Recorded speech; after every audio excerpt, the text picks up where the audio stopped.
Congress vice president अनमोल सिंह राणा ने नालागढ़ क्षेत्र में लगातार बढ़ रहे अवैध खनन पर गहरी चिंता व्यक्त करते हुए एसडीएम नालागढ़ और डीएसपी नालागढ़ को ज्ञापन सौंपा। ज्ञापन में उन्होंने बताया कि अवैध खनन के कारण क्षेत्र के पहाड़ तेजी से नीचे खिसक रहे हैं, जिससे कई गांवों को अपना घर छोड़कर अन्य क्षेत्र में पलायन करना पड़ा है। उन्होंने कहा कि खनन माफियाओं के हौसले इतने बुलंद हो चुके हैं कि वे दिन दहाड़े अवैध खनन कर रहे हैं। अनमोल सिंह राणा ने बताया कि अवैध खनन करने वाले हजारों की संख्या में पेड़ों की कटाई कर रहे हैं, जिससे पर्यावरण पर गंभीर असर पड़ रहा है। ज्ञापन के माध्यम से राणा ने प्रशासन से गुहार लगाई है कि खनन माफियाओं पर तत्काल नकेल कसी जाए और जिसके खिलाफ उनके खिलाफ सख्त कार्रवाई की जाए। उन्होंने कहा कि प्रशासन को कठोर कदम उठाकर इस अवैध कारोबार को जड़ से खत्म करना चाहिए ताकि क्षेत्र के प्राकृतिक विरासत और लोगों की सुरक्षा बनी रहे। अनमोल राणा ने प्रशासन से उम्मीद जताई है कि जल्द ही इस गंभीर मुद्दे पर प्रभावी कार्रवाई की जाएगी और नालागढ़ क्षेत्र को अवैध खनन के दंश से मुक्ति दिलाई जाएगी। नमस्कार जी, मैं अनमोल सिंह राणा हंडूर पर्यावरण कमेटी का मेंबर हूं।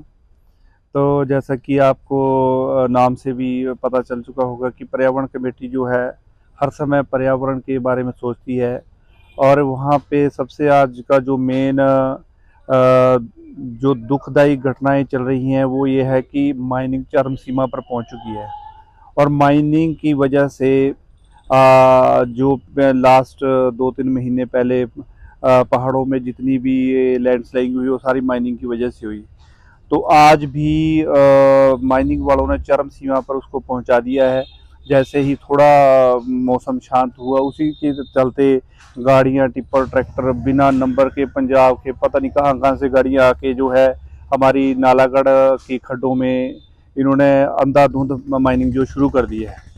तो उसी को लेकर हमने ध्यान में रखते हुए आज 2-3 हमने ज्ञापन जो है एक एसडीएम साहब को सौंपा है पर्यावरण कमेटी की तरफ से, हंडूर पर्यावरण कमेटी की तरफ से, और उसी की एक शिकायत की कॉपी हमने यहाँ पे थाना प्रभारी नालागढ़ को दी है, डीएसपी साहब को दी है, और साथ ही एक कॉपी हम जो है आरटीओ ऑफिस में आरटीओ साहब को भी दे के आए हैं।